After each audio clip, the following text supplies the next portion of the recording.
Et bonjour, on se retrouve pour un nouvel épisode du 5e. C'est parti. Eh les collègues, c'est bon, ils sont couchés, on peut commencer le 5e.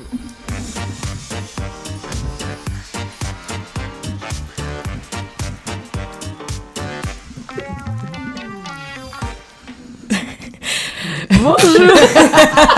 Ça commence par un fou rire, j'en peux plus. Voilà, tout le monde était en train de danser pendant le générique, ça m'a fait beaucoup rire. Donc aujourd'hui, on se retrouve pour un nouvel épisode du 5e. On va parler de nos plus beaux projets d'animation. On va un peu se remémorer tout ce qu'on a fait dans notre carrière. Et je suis accompagnée de Marion, Justine, Manu. Encore une fois pour un super épisode. Et ouais. Oh, ouah. Pour tous les gens qui ne sont pas dans l'animation, comment vous définirez un projet d'animation ? Parce qu'en vrai, là, on va parler de projet d'animation, mais si on ne sait pas ce que c'est pas facile à comprendre, je pense. Donc là, il faut expliquer. Ouais, c'est ça. Et je crois qu'on a quelqu'un en face qui a les compétences pour expliquer, peut-être. Attention, presse. Alors, en fait... Non, oui, donc du coup, il y a plusieurs projets, effectivement, dans le domaine de l'animation, à commencer par le projet éducatif, donc, qui est le projet de l'organisme, de l'organisateur, le projet pédagogique, qui est le projet du directeur ou de la directrice de l'accueil collectif de mineurs. Et ensuite, il y a le projet d'animation, qui, lui, est spécifique aux animateurs, et ensuite, projet d'activité. Et donc, du coup, tout part d'une grande valeur pour finir à des objectifs de plus en plus précis. Si on prend l'exemple du respect, qui peut être prôné en projet éducatif, on peut avoir le respect de l'environnement, on peut avoir en projet pédagogique favoriser, je sais pas, le tri sélectif ou non, favoriser l'éco-citoyenneté. En projet d'animation, on va être sur le tri sélectif, et en projet d'activité, on va être sur ramasser des déchets sur la plage, des choses comme ça. J'ai bien expliqué ou pas ? Ouais, c'est En gros, moi j'aime bien dire le projet éducatif, c'est où on veut aller, et le projet pédagogique, c'est comment on va y aller. Et c'est beaucoup plus court. Toi, tu as cité des exemples qui étaient... C'était hyper clair. Non, mais tout se complète, c'est fabuleux. Vive le 5e et du pop. On est dedans, c'est bon. Ça marche. Ça marche. Donc, quand on vous dit vos plus beaux projets d'animation, à quoi vous pensez ? Est-ce que vous en avez un qui vous vient en tête, quelque chose qui direct pop, dont vous avez vraiment un super souvenir et vous êtes assez fiers ? Alors moi j'en ai un, c'était un projet d'1 an sur un accueil éducatif périscolaire, et ça a été la réalisation d'un court-métrage sur le thème du harcèlement scolaire. Et alors c'est celui-là qui m'a marqué le plus, que j'en ai fait d'autres. C'est parce que en fait ça a été l'aboutissement en fait d'un cursus que moi je fais en centre de loisirs, c'est-à-dire de l'apprentissage du choix dès les maternelles jusqu'au CM1, CM2, où en fait l'animateur se met en retrait au niveau du projet et laisse aller les enfants. Et là du coup en fait ça a été je me suis mis au niveau des enfants sur ce projet-là, et elles ont réalisé un film. Elles m'ont épaté parce qu'elles ont été chercher le matos en allant expliquer le projet aux directions, coordination avec l'école, c'est pareil. Enfin, elles ont été, c'était génial, et ouais, gros souvenir, parce que vraiment c'est là où j'ai fait. On parle toujours du retrait de l'animateur au bout d'un moment en fait, quand les enfants arrivent à la fin du cursus.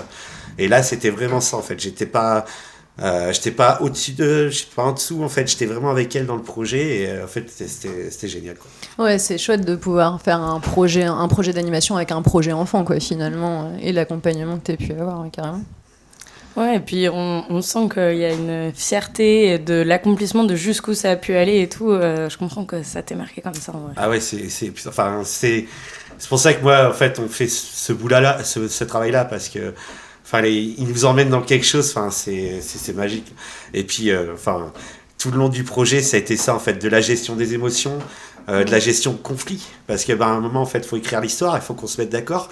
Et combien de fois, en fait, elles ont clashé. Et là, je fais, ça y est, le projet, parce qu'en fait, si elles sont pas c'était 4 filles, et si elles étaient pas toutes les 4, le projet continuait pas, quoi. Et en fait, ça arrivait souvent qu'il y ait des gros clashs. Et là, je fais, ça y est, là, le projet est fini. Ça tombe à l'eau. Voilà. Et ben non, en fait, elles ont toujours trouvé la résilience et de se réconcilier. Et ce projet, en fait, a fini. Finalement, on l'a projeté une fois, et après, en fait, ça a été, elles ont pas souhaité qu'il soit projeté ailleurs. C'était vraiment, en plus, dans leur cadre. Et c'était, non, voilà, J'espère revivre des moments comme ça. Parce que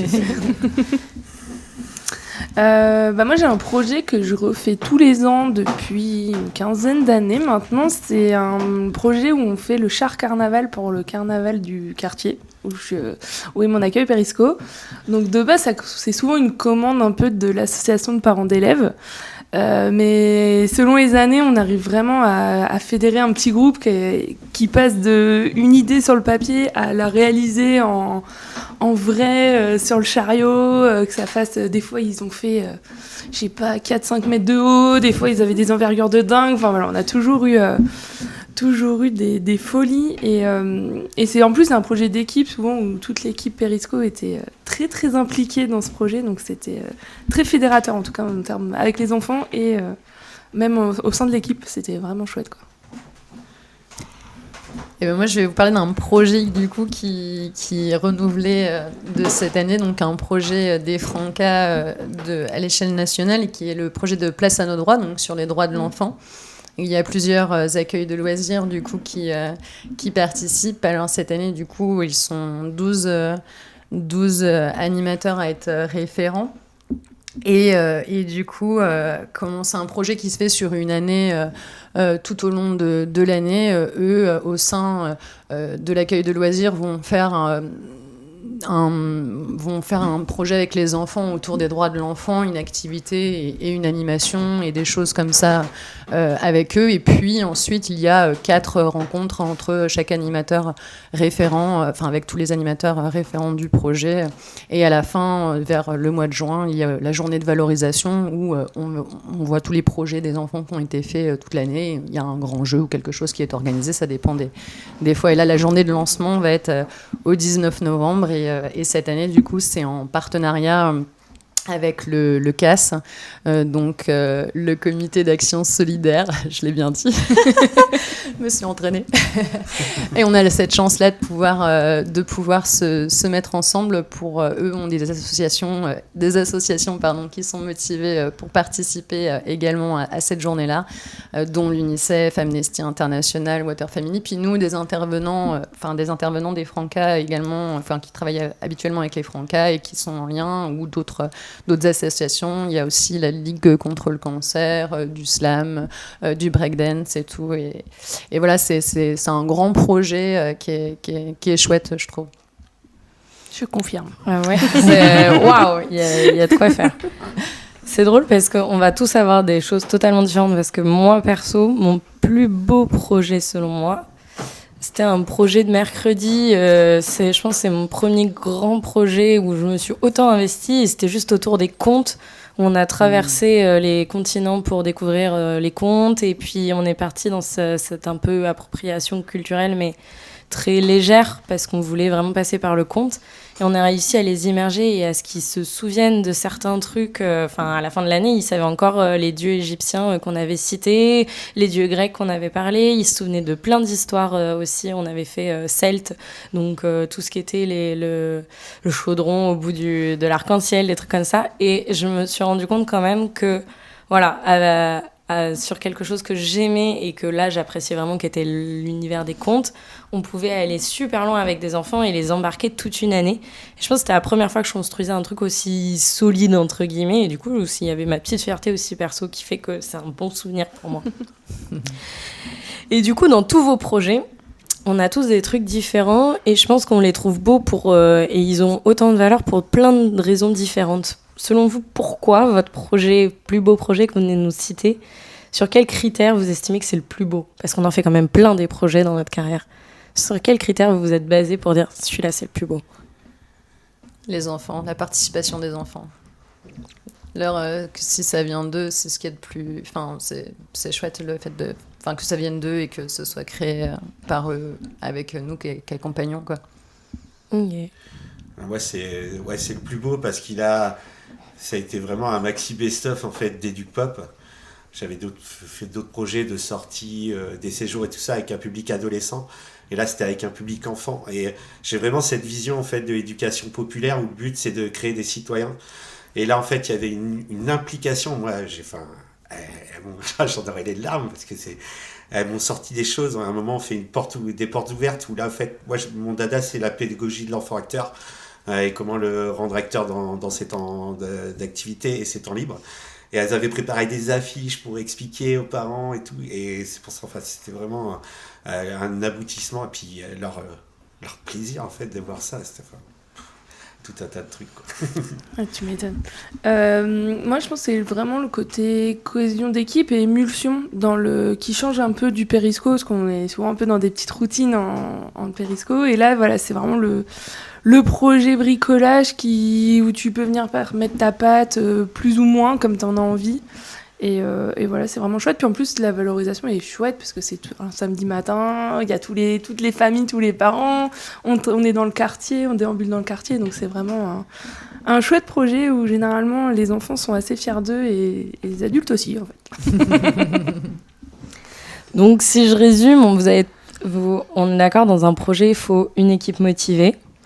Il faut l'implication de l'enfant. Je pense que ça joue aussi vachement pour définir un beau projet. Et tu me fais les gros yeux, fais gaffe Nico, me regarde pas comme ça. Aussi un rendu des fois aussi avec une valo. Je pense que des fois on oublie un peu la valo et je trouve que ça change quand même vachement la donne de valoriser. Et puis aussi il y a ce truc de sentiment personnel, je pense, qui fait qu'on en garde ces souvenirs-là. Et il y a ce lien du coup avec les enfants ou avec l'équipe d'animation dans ces moments. Je sais pas si vous voyez dans ces projets-là, dans ces beaux projets, on se rend compte aussi que les animateurs sont là en mode mais c'était incroyable et du coup nous aussi on en garde un sentiment incroyable et blablabla, ça s'enchaîne. Et dans les projets, on parle des beaux projets, mais est-ce que vous en avez des que vous n'avez pas encore réalisés et que vous rêvez de faire du coup dans cette dynamique un peu de ces projets-là, ça vous donne des envies, ça vous donne des idées de plus tard, j'aimerais trop faire un truc comme ça, aller plus loin grâce à ce projet-là et faire tel projet. Moi, en fait, je m'appuie vraiment sur ce que veulent les enfants, en fait. Du coup, j'ai du mal à me définir, moi, ce que j'aimerais bien faire. Après, il y aurait certainement un séjour à l'étranger. Parce que moi, quand j'ai appris la notion de projet, on m'a toujours dit, il ne faut jamais dire non quand tu as un enfant. Et j'ai eu l'exemple quand je travaillais dans un local jeune où des jeunes sont venus en me disant on voudrait faire un projet de séjour à New York. Oh wow. Et là j'ai fait ok. Et du coup j'ai fait il va falloir papier pour faire les passeports. Ouais, alors en fait on va se reparler pour faire un autre projet. J'ai été là-dessus. Mais non, en fait, moi, je pense un projet de séjour, de partir avec des enfants. Et c'est un sacré défi parce que c'est vrai que c'est dur de tenir les jeunes quand bien même ils veulent le projet, ils sont nombreux au début, de les garder tout le temps jusqu'à ce qu'ils puissent se réaliser, notamment pour les voyages à l'étranger, c'est pas si facile que ça, ouais. La motivation chez eux, où il y a plein d'autres choses, ouais, c'est vrai que c'est pas si facile de les garder les jeunes. Et peut-être qu'il n'y a pas des tips d'échange autrement qui peuvent être mis en place, comme pour les écoles où ils ont des corresses ou des trucs comme ça. Là, moi, ça fait longtemps que je ne suis pas tombé sur des correspondances. Mais après, ouais, tout secret. Mais moi, vraiment, c'est vraiment de partir de la dynamique qu'il y a chez les enfants. Et après, si un jour ça match, en fait, moi, avec ce que j'imaginerais faire, ça sera génial. Ça est déjà arrivé dans le passé, ça arrivera encore dans le futur. C'est pour ça que je fais ce boulot, quoi. Mais ouais, il y a les correspondances on peut les lancer aussi, dans le cadre d'un projet. Ce qui est bien, c'est qu'on peut aussi lancer les éléments qui vont permettre d'amener jusqu'à la réussite du projet. Oui. Ou pas, parce que le projet peut aussi matcher, même s'il n'arrive pas jusqu'à sa finalité. Et ça, c'est important de le savoir aussi. Bon, du coup, il n'y a pas eu New York. Ils ont décidé autre chose au final. Mais un jour, j'irai à New York. Avec moi? Non, c'est avec ma femme, en fait, qui a déjà été. On devrait y aller, mais en fait, avec Trump, ça nous a un peu refroidi. Ah, tu m'étonnes. Donc, en parlant de projet... Peut-être pas les États-Unis en ce moment. Union européenne, déjà, ce sera peut-être bien. C'est clair.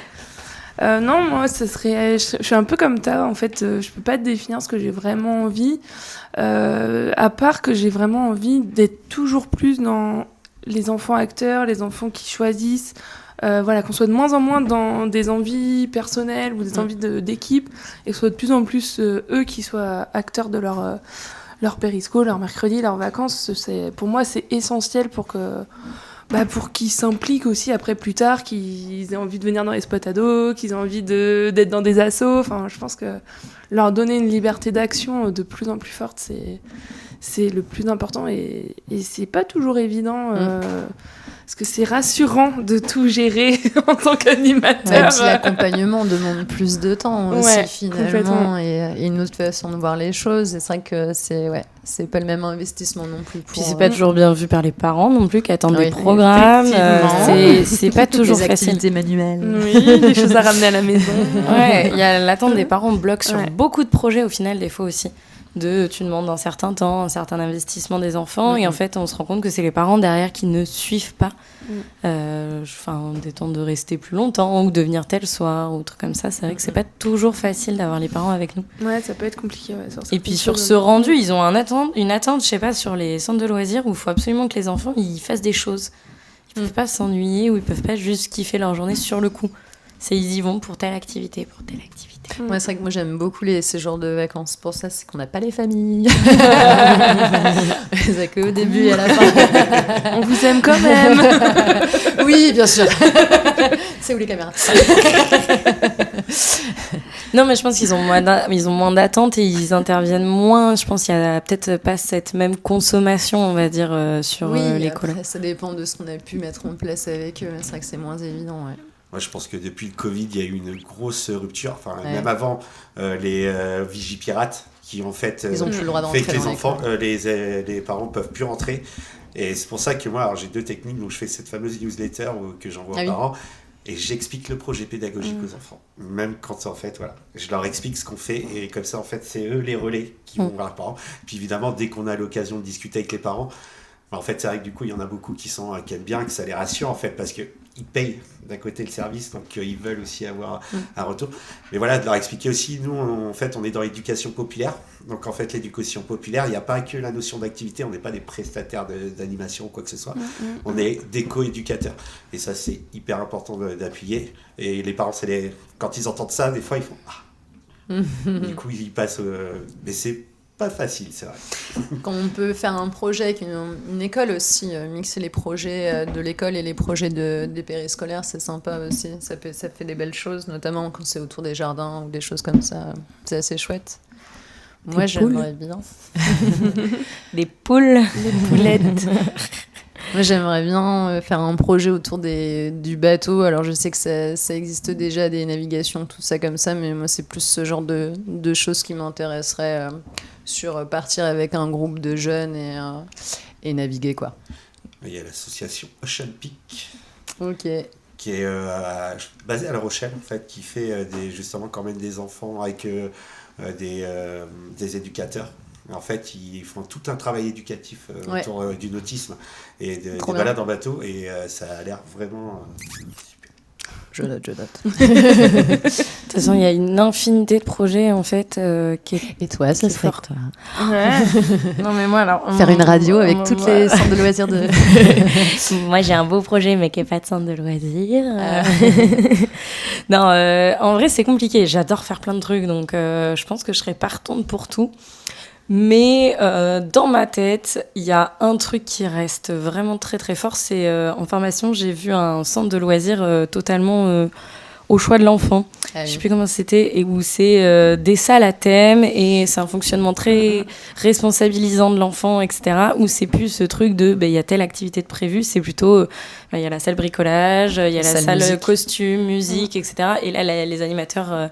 vont devoir totalement réinventer leur façon d'animer. Mais moi, je sais pas si je serais capable d'animer tout le temps là-dedans. Mais je me dis, là, le choix de l'enfant, sa place aussi en tant que responsable, parce que du coup, c'est eux qui géraient toute la vie, en fait, dans le centre, d'après le reportage qu'on avait vu. Donc, tout ce qui était mise en place de la cantine, mise en place des goûters, distribution des goûters, gestion d'un bar autonome avec des bons dans la journée. Enfin, ça, c'est un truc que je me dis, j'aimerais bien vivre un truc comme ça. Je pense qu'il y a plein de beaux projets, mais ça, c'est vraiment l'aboutissement de l'enfant acteur, de ses temps de loisirs, de l'enfant qui va échanger avec les autres aussi, parce que si les activités elles sont pas prévues pareil, il y a beaucoup plus d'entraide aussi des fois quand c'est pas l'animateur qui briefe sur tout ce qu'il faut faire. Il y a ce truc de tiens on va essayer ça ensemble et attends moi je sais faire ça, moi je sais faire ci et du coup il y a vraiment ce côté éduc-pop de on apprend des animes mais on apprend aussi des enfants, on apprend de tout le monde et de tout âge aussi. Ils sont acteurs de leurs vacances pour le coup. Ouais, mais ça, je regarde Nico parce que c'est un peu le genre de projet que je sais que lui aussi il rêverait de faire. Ça me ferait bien kiffer, mais aussi, les gros projets énormes d'embarquer, je pense plutôt séjour itinérant, moi, plutôt que bateau, mais séjour itinérant, ça j'aimerais vraiment. Genre on part à vélo limite, ça me ferait kiffer de ouf. Et au fur et à mesure, on décide où on va. Sans frontières, ils le font, je crois que c'est en Suède. Ouais, en Suède, c'est pas la même ça m'étonne pas d'eux. Ouais, c'est sûr. Non, mais c'est vrai que même les trains ou trucs comme ça, tu te dis, tu pars avec un groupe et puis juste tu sais que tu dois être rentré pour telle date et en fait tu suis les enfants. Tu fais quand même cet axe pédagogique du coup de les responsabilités, de dire on impose un cadre, de quand même qu'est-ce qu'on fait. Mais il faut quand même que tu assures un peu tes arrières. Ouais. En tout cas, quand tu vas au parc en France, c'est vrai que du coup, moi pour le coup, je l'ai un peu vécu et il faut quand même anticiper en amont. J'ai pas pu faire. Enfin, moi, c'était un peu mon projet échec entre guillemets. Enfin, pour certains séjours itinérants, en tout cas les premiers où j'étais pleine de bonne volonté en pensant que ça allait super bien se découler et tout. Et comme tu disais, ils se mettent pas forcément d'accord facilement et quand ils sont plus nombreux et tout, c'est projet, moi c'était un peu compliqué, mais bon après tant pis, je l'ai pas fait aussi libre que ça et puis j'avais organisé y a rien que les billets de train quoi, parce qu'il faut au moins pouvoir se transformer, puis il y a le trajet retour aussi à prendre en considération et il y a quand même des attendus dans les activités phares entre guillemets quoi, je veux dire on va forcément dans un pays, on va forcément faire ça va être autour du vélo ou de quelque chose comme ça à faire aussi avec eux pour les familles qu'il faut avoir comme rendu aussi. Ouais. Mais ouais. Ça remue des souvenirs là. Ouais. Justine, est-ce qu'on met de l'eau dans une casserole? Et du coup, sur ce genre de projet où on en a tous, je pense, là, des projets où on a une petite amertume, qu'est-ce que vous rajouteriez ou qu'est-ce que vous changeriez maintenant avec le recul pour que ça devienne justement, que ça aurait pu ou que ça devienne plus tard un projet que vous remettiez en place mais différemment et qui fasse partie de vos beaux projets plus tard? Je sais pas si ma question est claire, je pense que j'ai un peu bégayé. Oui. Si, faut juste trouver le projet qui a capoté en fait. Fais pas genre. Non, moi tous mes projets sont super bien. Pas très éducable tout ça, dis donc. Puis pas vrai surtout. Après, je pense qu'il y a, moi j'ai des projets, j'en ai monté des dizaines, et l'évolution qu'il y a entre le premier qu'on monte, et on apprend toujours de ses erreurs. Ouais. Et là, vraiment, d'être passé, du coup, dans le fait de... Au début, c'est moi qui les monte, les projets. En clair, les premiers, tu te rassures, tu sors juste du BPGEPS. T'as vu tu fais... Et puis après, quand tu commences à avoir des automatismes et tout, tu commences... Et puis là, maintenant que je suis tombé dans cette démarche d'enfant-acteur, finalement, je suis en... je pense que je changerai pas, finalement, pas grand-chose. Les erreurs, en fait, c'est bien de les commettre aussi. C'est parce que c'est ce qui permet de les corriger après plus tard. Et voilà, peut-être du coup je sais pas, pas assez exploiter peut-être sur certains groupes le bien que ça a fait d'avoir ces projets quoi. Sur Rochefort, quand j'y travaillais, c'était dans des enfants qui étaient un peu défavorisés.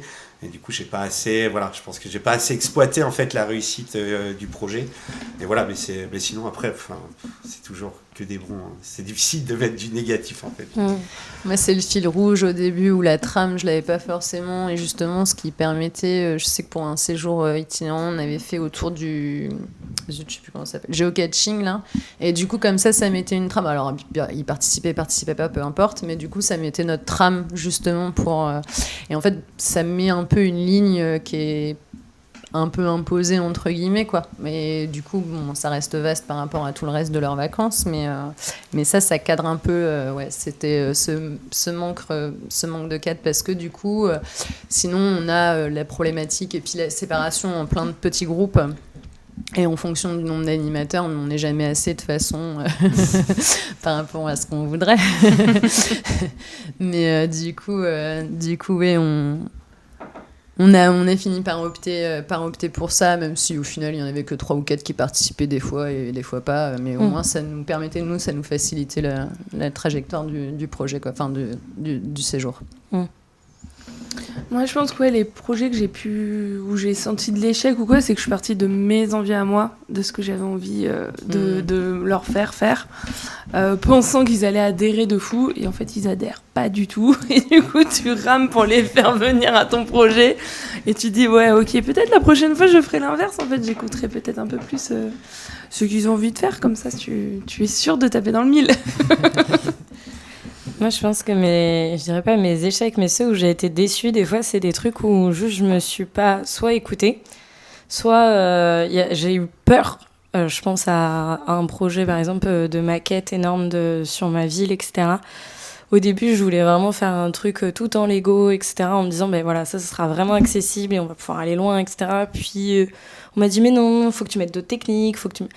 Et en fait, à vouloir absolument rajouter des trucs, j'étais pas à l'aise. Et puis, du coup, j'ai lâché le truc et ça a pas du tout rendu ce que voulaient les enfants, en fait.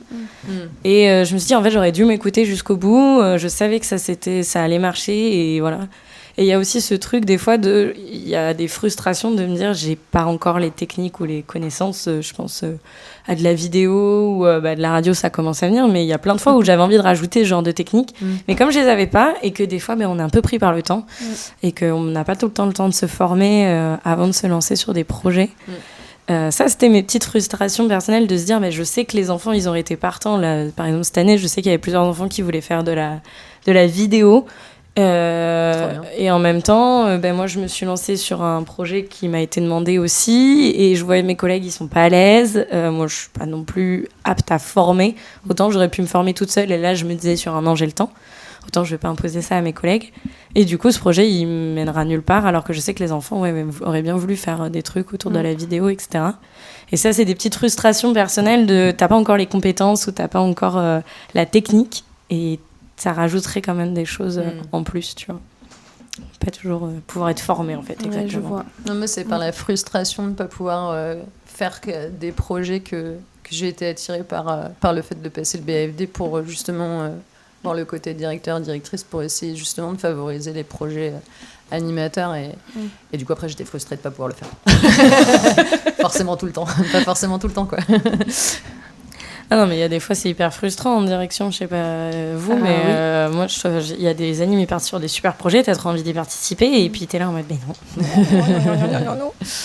Alors, t'arrives à jeter un petit œil des fois, t'arrives à sortir du bureau pour aller voir ce qui se passe quand même. Ouais. Mais t'aimerais bien avoir l'âge des enfants. Le bureau, il est dans la salle d'animation. Ah bah voilà, toi, c'est comme ça, c'est nickel. Moi, j'ai un petit centre de loisirs, et du coup, je me voyais pas être dans un... Enfin, pour moi, c'était ailleurs. Pas... Voilà. Ouais. Après, pour certains directeurs, il le faut parce qu'il y a besoin d'être aussi tranquille pour pouvoir faire quelques... Moi, j'ai cette chance-là, en fait. Je suis animateur-directeur. Donc, du coup... Mais pour revenir au projet, c'est vrai que c'est quelque chose qui est souvent pas facile à faire, notamment quand on fait un projet d'enfant. C'est de savoir si nous, animateurs, on va pouvoir suivre, en fait. Est-ce qu'on va pouvoir répondre à ces demandes ? Et on ne parle pas aussi du coup de projets de formation aussi des animateurs qui peuvent être connexes. Et c'est vrai que moi, quand j'ai fait le projet vidéo, j'ai fait ça avec Windows Media, j'ai fait ça avec mon téléphone portable, j'ai bidouillé. Et du coup, finalement, ça avait bien donné, mais je ne me voyais pas à un moment de dire, parce qu'en fait, j'ai demandé des devis pour des prestataires qui viendraient filmer et tout ça.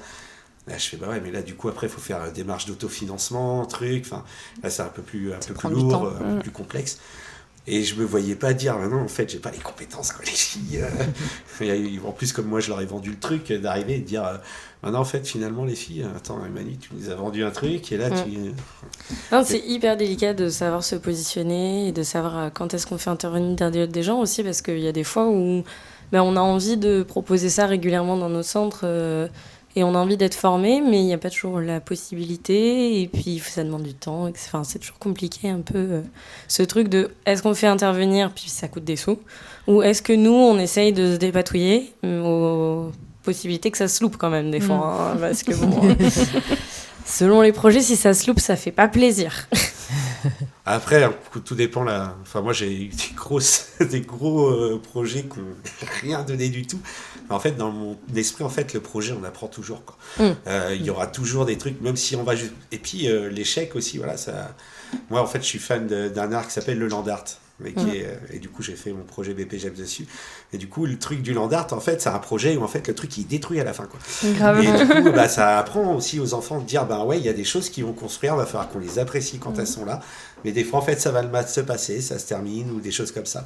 Et du coup, je pense que c'est hyper constructif, en fait, dans les enfants. C'est vrai qu'on a tendance à dire échec, mais en fait, c'est pas des échecs, c'est qui ne se plante pas ne pousse jamais. J'aime beaucoup. C'est beau. Moi, j'adore marquer des phrases sur les murs du centre. C'est demain lié. Elle est belle. Ah non, mais de toute façon, puis il faut apprendre l'erreur aux enfants, hein, parce que au bout d'un moment, après, ça fait des adultes qui sont complètement matrixés de la perfection et franchement, je pense que je fais partie de ces enfants-là. Et du coup, aujourd'hui, des fois, je sais, je t'ai regardé parce qu'on en a discuté plus d'une fois. Et c'est vrai que c'est bien d'apprendre qu'on peut se tromper. Oui. Donc, voilà. C'est l'intérêt du projet. Hein. De toute façon, dans un projet, il y a toujours des axes pédagogiques et éducatifs. C'est pas pour rien. Du coup, le but, c'est quand même d'apprendre des choses aux enfants. Moi, je sais que j'aimais bien détourner les sorties entre guillemets loisirs, consommation. En fait, je l'ai détourné en faisant ok, d'accord, vous voulez faire ça, par contre, on va faire un projet. C'est-à-dire qu'en fait, vous allez aller chercher et participer au financement de la sortie. Oui, voilà, et du coup, et avec les familles et tout ça, et ça a donné des dynamiques qui étaient assez intéressantes. Et franchement, c'est cool. Et puis ça met du sens derrière en plus pour eux, quoi. C'est ça. Puis ça favorise l'autonomie, ils se débrouillent, ils organisent, ils créent, ils voient comment ça se passe pour l'aspect organisationnel aussi, quoi, en plus du reste. Après... Mais ça, c'est fou parce que je trouve qu'en tant qu'anime, on n'est pas formé vraiment à mener ce genre de projet. On est formé à mener des projets basiques d'animation avec des projets d'activité très carrés et pas vraiment à mener des trucs d'autofinancement ou de création par les enfants au total. On demande tellement d'avoir une trame, on nous bride un peu dans notre formation, on ne donne pas cette facette-là, je trouve, des fois. T'arrives et tant pis, t'as pas de programme et tu vas suivre ce que veulent faire les enfants. Tu vas t'adapter. Et il y en a qui sont très déstabilisés de ça. Mais c'est vrai que c'est pas forcément évident non plus de pouvoir avoir ce système-là. Je veux dire, si on reprend l'exemple du centre où ils font en fonction des activités là où ils veulent et qu'il n'y a pas de moment de repas, parce que souvent il y a des agents de service qui sont là, qui ont des horaires de travail. Enfin, il y a tout ce côté-là qui nous bride aussi, quoi. Enfin, on n'a pas vraiment autant de liberté, en tout cas, si elle n'est pas déjà imposée par l'organisateur, entre guillemets, quoi. Après, c'est vrai que les compétences en matière de projet dans les équipes d'animation de centres de loisirs, c'est pas quelque chose non plus où il y a pléthore. Enfin, moi, je vois, je travaille avec des BAFA qui font très bien, mais en fait, des fois, la démarche de projet, c'est un peu complexe, parce qu'on ne peut pas s'improviser non plus formateur, c'est une compétence aussi. Et du coup, c'est vrai que des fois, là-dessus, ça peut être qu'on peut avoir ce genre de barrière aussi, quoi. Donc, la formation aussi est hyper importante. Et moi, j'ai passé le BPGEPS il y a 14 ans. Donc, en fait, c'était pas du tout le même BPGEPS. Nous, on voyait, en fait, vraiment tout ce truc-là, les financements, aller chercher... on voyait vraiment... ça durait presque 2 ans, la formation, à l'époque. Donc, mais déjà, elles sont plus réduites aujourd'hui. Et c'était très, très, très complet, quoi. Ouais. Bref, on a fait des super beaux projets, on va continuer à en faire, je pense. Oui. On a plein d'idées. Toujours. Il est l'heure de la fin. Je montre à la caméra. Hop. J'ai des petits dés dans les mains. Ça devait être sur l'épisode d'avant, je précise, mais... Et voilà. Pour finir, je vous propose de créer une petite histoire. On va tous avoir 2 dés et on va devoir... Chacun notre tour. Hop, chacun 2 dés. Hop. Mince. Je vais commencer l'histoire. Marion va continuer. Justine va suivre et Emmanuel après. Est-ce que c'est OK pour vous ? On lance tous nos dés ? Vous êtes prêts ? Oui. 1, 2, 3, c'est parti.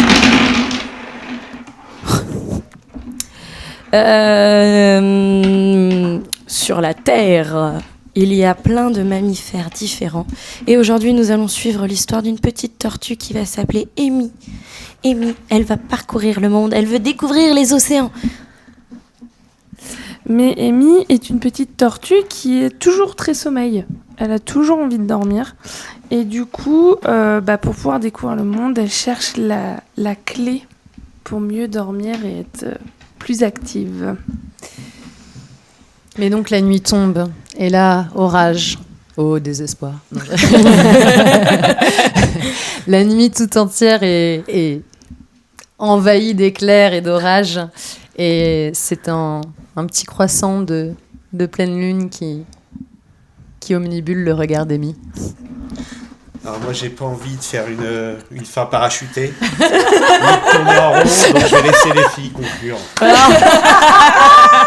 Trop bien. Oh, elle est belle. Claire et concis. Oh, c'est beau. Non, mais je m'étais dit que ça serait sympa aussi pour cet épisode de se dire avec un rien, avec un rien, on peut tout faire. On peut créer des histoires et on peut créer des projets. Exactement. C'est beau ce que tu dis. C'est ça, Donc- c'est tellement vrai. Mais c'est Les gens vrai. ils oublient les choses qui sont belles et les choses qui sont vraies, quoi. Ouais. En fait, on n'a pas besoin de matériel. Enfin, on peut tout inventer, quoi. Exactement, on est des Il y a un nouveau animateurs, monde. des créateurs de souvenirs. Allez, on invente un nouveau monde. Oh. On remercie encore les Francas de nous avoir recueillis aujourd'hui, les Francas 17. On n'oublie pas... Oui, là, je fais mon Instagrammeuse, enfin, tout ça, Nico, il me regarde, C'est il le est là en moment mode... comme. C'est le moment comme... Alors, on n'oublie pas de liker, de commenter, de partager. De poils de pied. De quoi, photo? YouTube. Ah, et on peut venir nous voir sur YouTube. Ouais, il me fait un script derrière parce que j'oublie toujours ce qu'il faut que je dise pour la com.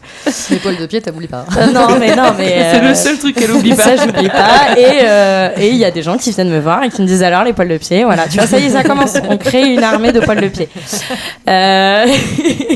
On est sur tous les réseaux. On est sur Facebook, Instagram, TikTok, LinkedIn, YouTube et après sur plein de plateformes pour nous écouter. N'hésitez pas. Et puis on attend vos commentaires avec impatience.